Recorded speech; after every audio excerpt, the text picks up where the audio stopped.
I know people have walked into my office and said, Pastor, you've got a lot of books. Yeah, it's taken over 35 years to collect them all. I wonder if they were destroyed, how long it would take for me to replace them. When the Jews confronted Jesus, he responds, destroy this temple, and in 3 days I will raise it up. Well, the Jews said it's taken us 46 years, and you're going to raise it up in 3 days? God's place of worship. So much invested, but what was it being filled with?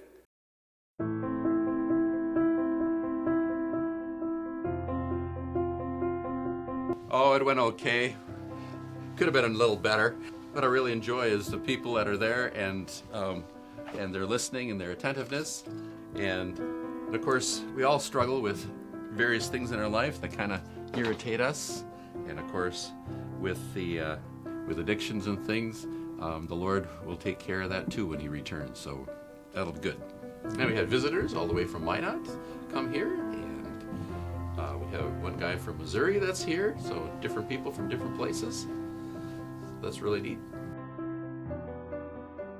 We're heading to the Good Samaritan, where Larry Phillips and Ray Fall are residing.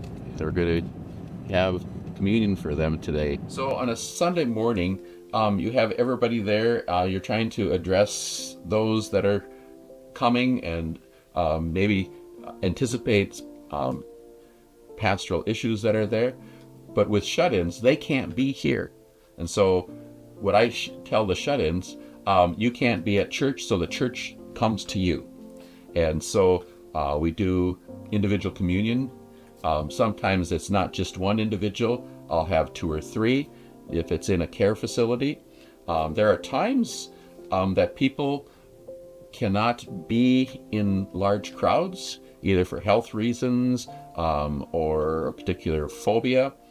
Sometimes they'll meet during the week sometime, and we'll go ahead and have communion here. Most of the time it's one-on-one. You get to know the person really well. That's the neat thing about shut-in ministry. You get to learn their stories, what they like. Sometimes you can go ahead and really apply the gospel to their situation.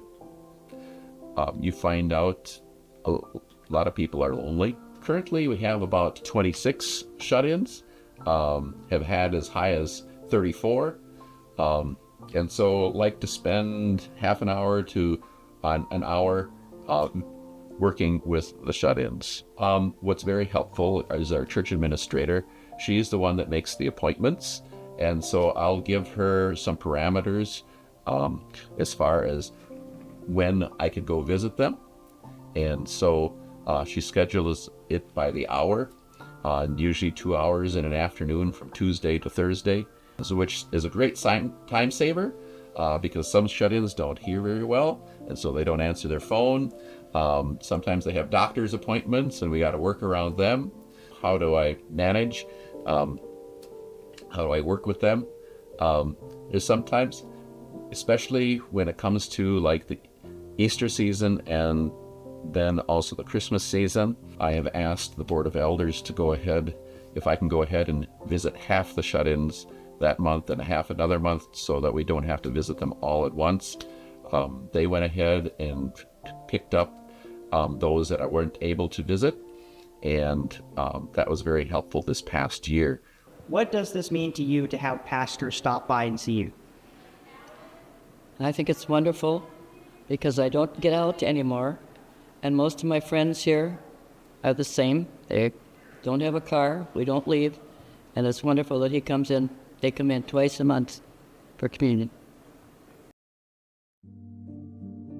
When we do premarital counseling, I divide it into 3 sections. The first section will focus on Scripture. What does God have to say about marriage and the marriage relationship? Number 2, we do a pre-marriage inventory.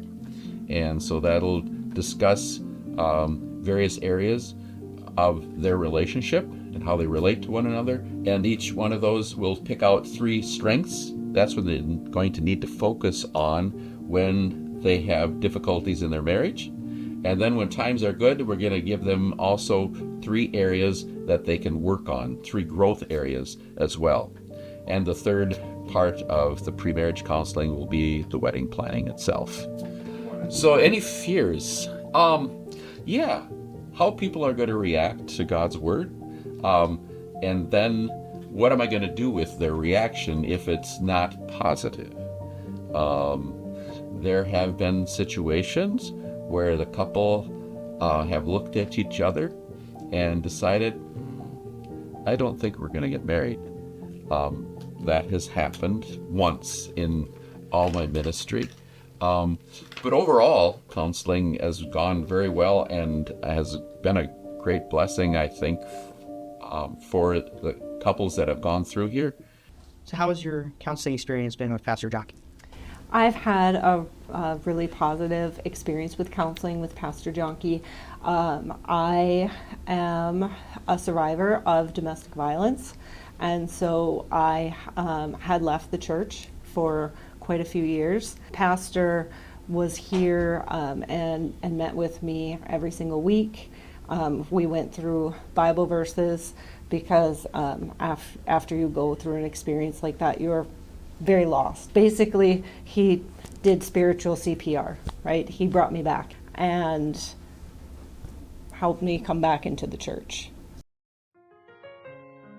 At the present time, the number of meetings has been cut down because I'm a sole pastor, and so the elders have taken over the advisorship of all but the elders and the council meetings.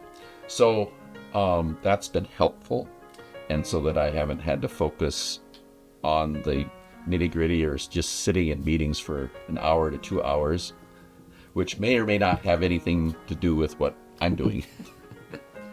My role has always been to advise, to give them scriptural background, to keep things spiritual, that this is a church that uses business practices to help ministry go along, depending on the priority of the meeting. There are some times that I need to be at the meeting and have to rearrange somebody's counseling session. There are other times when the counseling or the event, such as a hospital call, trumps everything, and I have to go ahead and leave the meeting.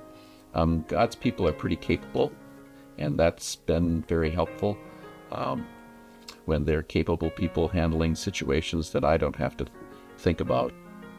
Those kinds of things.